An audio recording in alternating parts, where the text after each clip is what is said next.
नमस्ते दोस्तों, मेरे पीछे ताजमहल का निर्माण कार्य चल रहा है। आज मैं आपको इसके पूरे निर्माण कार्य की जानकारी दूंगा। बस वीडियो को लाइक, चैनल को सब्सक्राइब कर दें। तो चलिए शुरू से शुरू करते हैं।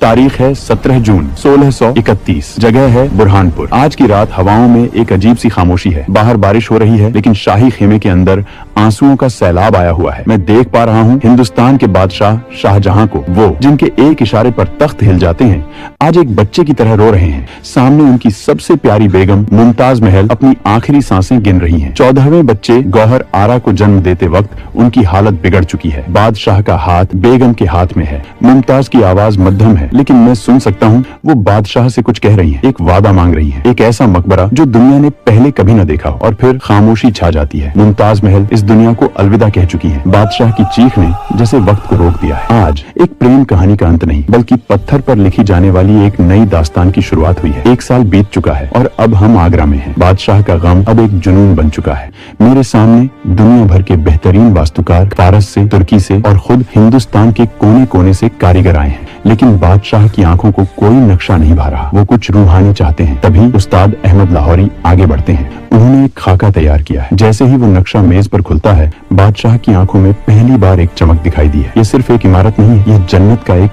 अक्स है। इसे नाम दिया गया है रौजा-ए-मुनव्वर, यानी जगमगाता हुआ मकबरा। लेकिन एक मुश्किल है, यह जमीन, यमुना के किनारे की यह जमीन राजा जयसिंह की है। यह रेतीली है, दलदली है। सवाल यह है कि क्या इतनी भारी इमारत का वजन यह गीली मिट्टी सह पाएगी? जनवरी 1632, कुदालों की आवाज से आगरा गूंज रहा है। यह कोई आम नींव नहीं खोदी जा रही। मैं देख रहा हूँ कि कारीगरों ने एक अजीब तकनीक अपनाई है। वो जमीन के नीचे गहरे कुएं खोद रहे हैं। यह यमुना की नरम मिट्टी को मात देने का तरीका है। हजारों मजदूर दिन रात एक करके इन कुओं को ईंट, पत्थर और चूने से भर रहे हैं। लेकिन रुकिए, नींव के सबसे निचले हिस्से में आबनूस और साल की लकड़ी के लट्ठ डाले जा रहे हैं। इंजीनियर बता रहे हैं कि इस लकड़ी की खासियत है, इसे जितनी नमी मिलेगी यह उतनी ही मजबूत होगी। यमुना का पानी, जो किसी और इमारत के लिए खतरा हो सकता था, इस मकबरे की रगों में दौड़ने वाली ताकत बनेगा। बादशाह शाहजहां खुद मुआयना कर रहे हैं। वो जानते हैं अगर नींव कमजोर हुई तो उनका प्यार इतिहास के पन्नों में दफन हो जाएगा। नींव तैयार हो चुकी है और अब वक्त है इसे सजाने का।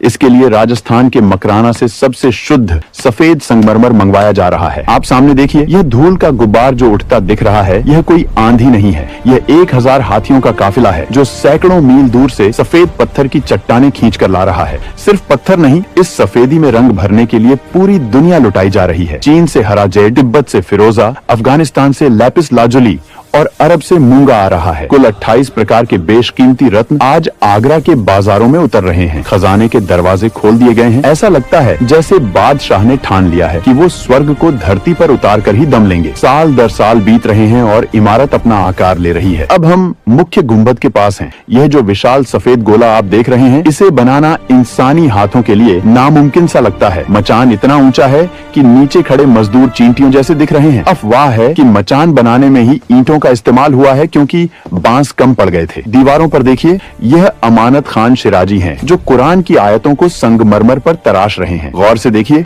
नीचे के अक्षर छोटे हैं और ऊपर के बड़े, ताकि नीचे खड़े इंसान को सब एक बराबर दिखे। यह विज्ञान और कला का ऐसा जादू है जो मैं अपनी आंखों से देख रहा हूँ, लेकिन यकीन करना मुश्किल है। सफेद पत्थर पर काले पत्थर की यह नक्काशी, जिसे पितरा दूरा कहते हैं, ऐसी लगती है जैसे कागज पर कलम चली हो। तकरीबन 22 साल, 20,000 मजदूर और बेहिसाब दौलत के बाद आज साल 1653 है। इमारत मुकम्मल हो चुकी है। यमुना बह रही है और उसके किनारे खड़ा है ताजमहल। मैं देख रहा हूँ बादशाह शाहजहां अब बूढ़े हो चुके हैं। उनकी दाढ़ी सफेद है, कमर झुक गई है। वो जन्नत के इस दरवाजे को निहार रहे हैं। शायद उन्हें सुकून है कि उनका वादा पूरा हुआ। ये सिर्फ पत्थर नहीं है, ये मुमताज महल का रूप है जो हर पहर बदलता है। सुबह गुलाबी, दिन में सफेद और चांदनी रात में सुनहरा। सदियां बीत जाएंगी, सल्तनतें मिट जाएंगी, लेकिन यह गवाह रहेगा कि एक बादशाह ने अपनी बेगम से कितनी मोहब्बत की थी। मैं, वक्त का मुसाफिर, आज इस अजूबे को बनते देखकर अपनी कलम